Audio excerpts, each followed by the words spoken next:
Rodgers did, and that is a lot about where both of those teams are and both those quarterbacks are. All right, take a turn to the NBA now. Time for Nick's NBA medals. Anthony Davis went for a season-high 37 in the Lakers win over Chicago on Saturday, but he just missed out on a medal. Why?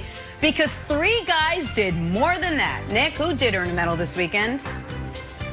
Jaylen Brown gets a bronze. He started the weekend with 42 points on Friday and then was even, show me some Jaylen Brown, then was even more impressive over the weekend when he had 33 points in less than 20 minutes. 33 points in 19 minutes for bronze medalist Jaylen Brown.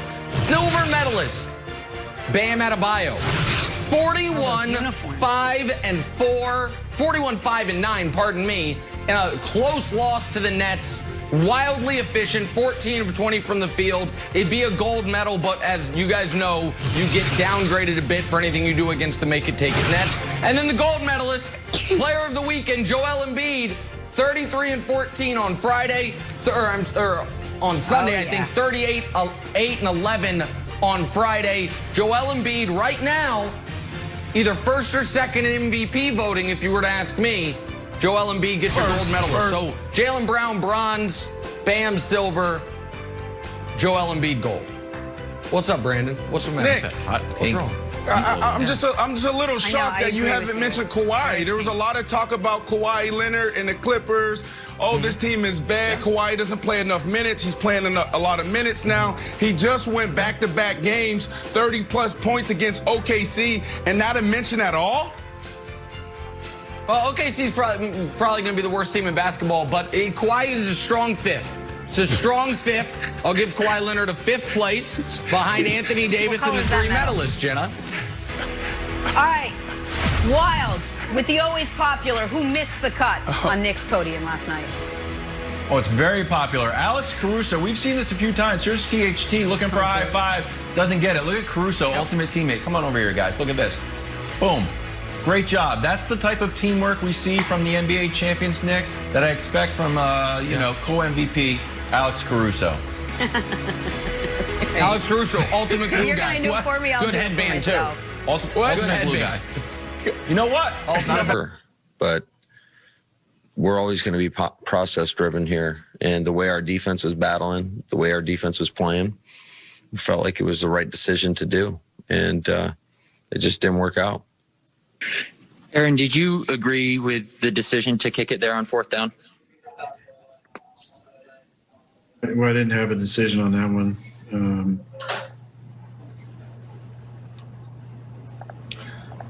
Yeah, that wasn't my decision, but I understand the thinking above 2 minutes with all of our timeouts, but yeah, that wasn't my decision. Hey, Brandon, you surprised LaFleur elected to kick that field goal there, down 8 late in the 4th quarter instead of going for it?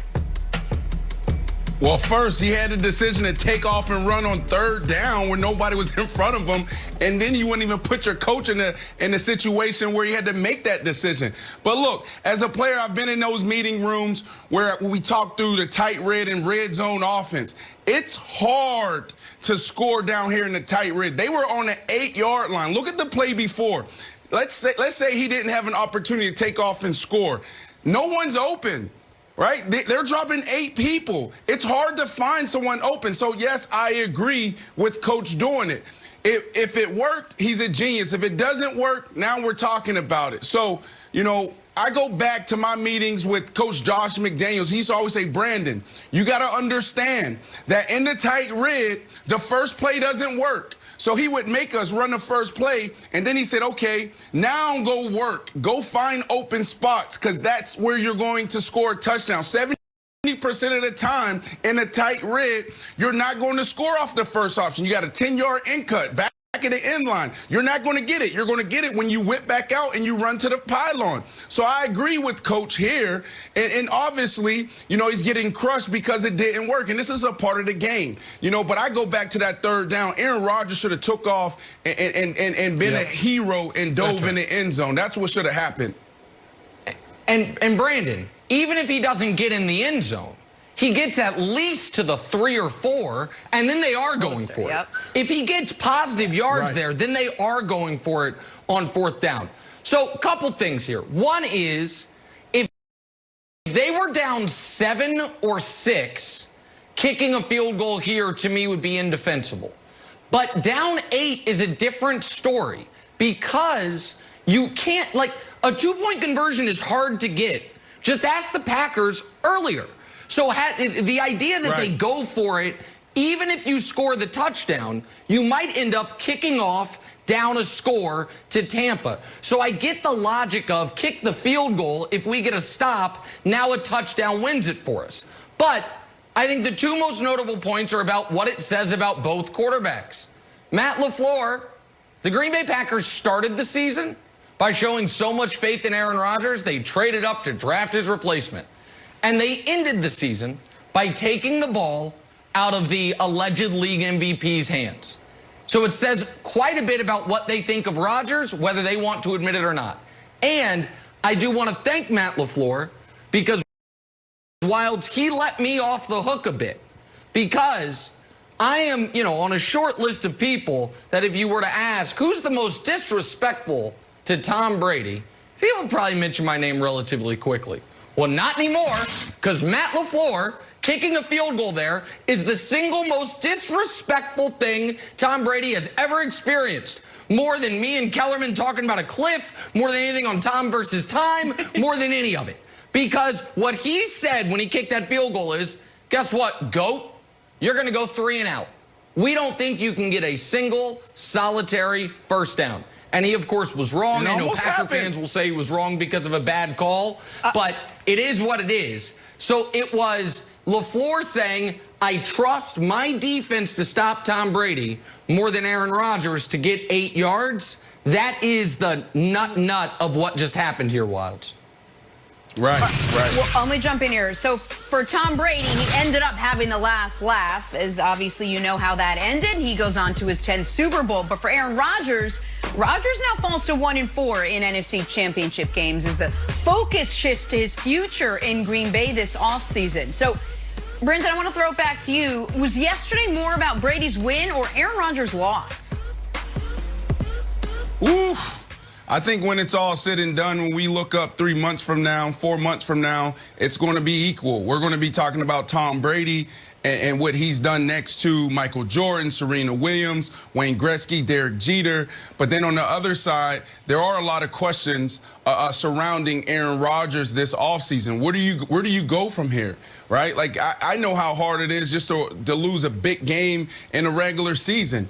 Now you're talking about losing what is this, your fourth NFC Championship game? Like, this is a big deal. And you're sitting at 37. So I think we're going to be having these discussions for the next couple of months because we're going to be looking at where does the Packers go from here? Where does Aaron Rodgers go from here? Does he want to stay in Green Bay? Does he want to move on? And then Tom Brady, obviously, this is a huge discussion. We talked about it a couple weeks ago, Nick, where, if this guy goes to the Super Bowl and win it, will he then go from the greatest football player ever to potentially the greatest athlete ever? So this is a huge discussion that is just now getting started. Yeah, it feels like the narrative change, though, was around Aaron Rodgers. Like, Tom Brady came into the game being the GOAT, and he's going to left the game being the super GOAT. And I think Aaron Rodgers looks at this game and says, they went all in on Tom Brady, and my team, just like Nick mentioned, is not. They signed him to a 2-year contract, even though he's old, and Belichick has basically given up on him. They drafted an offensive lineman, not his backup quarterback. They signed his buddies. They signed Gronk, which everybody loves, but AB, Arians is on the record of not loving AB. So then I think, and then at the end of the half, what'd they do, Nick? All right, yeah, do we want to go? Do we want to punt it? Do we want to hit a field goal? Like, nah, send Brady back out there. Let's score. I think Aaron Rodgers looks at that, Nick, and says, you know what that feels like where I'm in? It feels like Tom Brady in New England right now. Maybe I'm Tom Brady in New England. Maybe I need to seriously think about pulling a Deshaun Watson, asking to leave this place. I think that, I don't think it was just frustration after a game rearing its head. I think he's going to take a long, hard look at it and be like, you know what? You're right, LaFleur. We do make process, prudent decisions. But you know what? I want to win right now.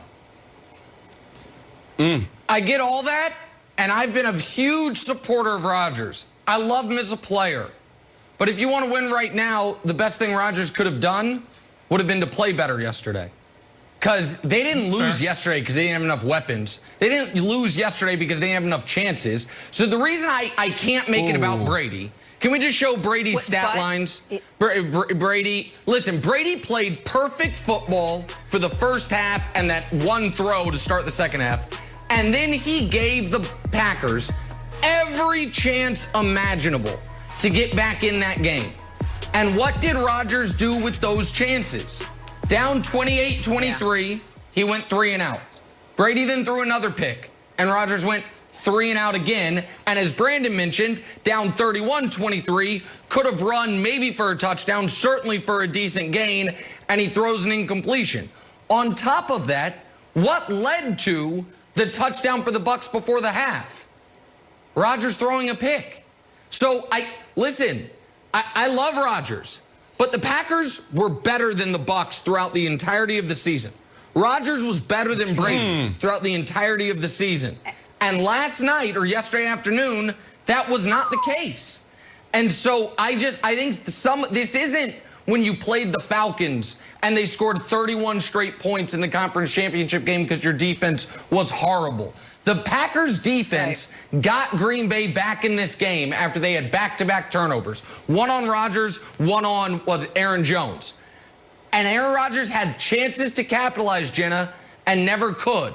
So I think that this one's got to sit on him as much as the organization.